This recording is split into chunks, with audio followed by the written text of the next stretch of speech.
Welcome to Share Inspirations, guys. Today I wanted to share with you how to direct sow sweet peas.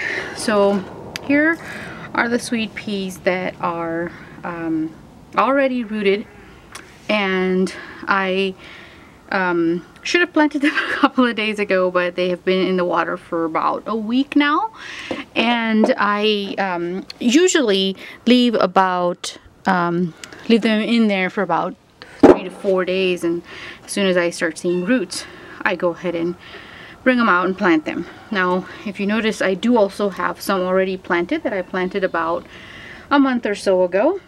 I'm just doing a succession planting, so I have more to cut as I go along and so on. So this is what I'm going to do.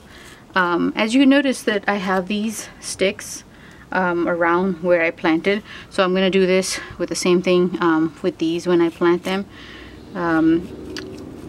They only need to go about 1/4 inch deep. So here's our seed, and we're going to go just like that and put it in. So making sure that don't bury it too deep, because otherwise it's not going to come out. Let's do this one. Because of shortage of room, I always plant them pretty tight,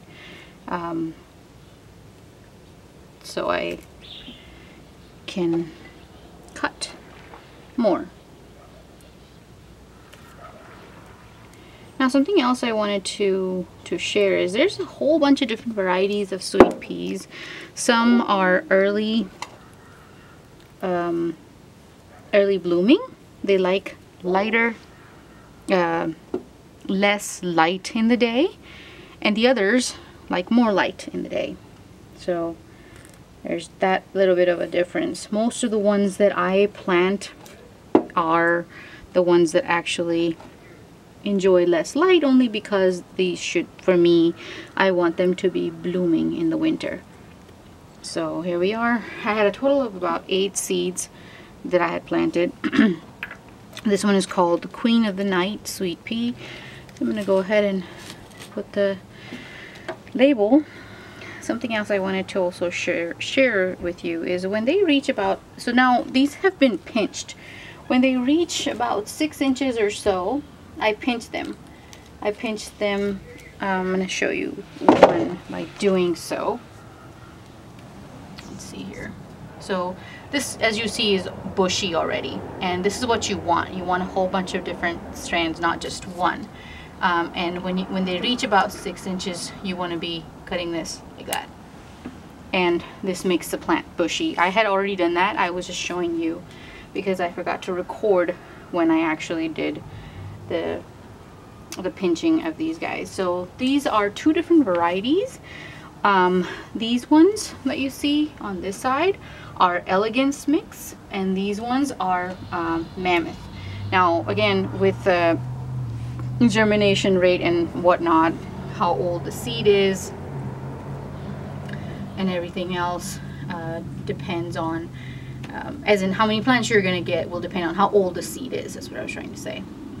And some of my seeds were about a year old, but I still continue to plant because I don't want the seed to go to waste. And this is what I'm going to do.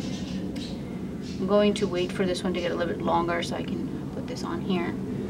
And let's do a couple more.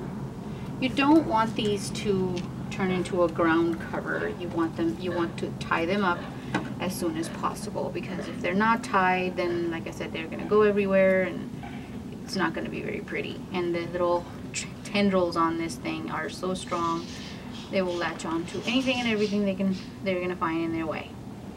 So here we are, and I'm going to go ahead and continue to tie all these up. That's how you tie up the sweet peas and direct seed them. I will see you in the next video, guys. Thank you for watching. Bye.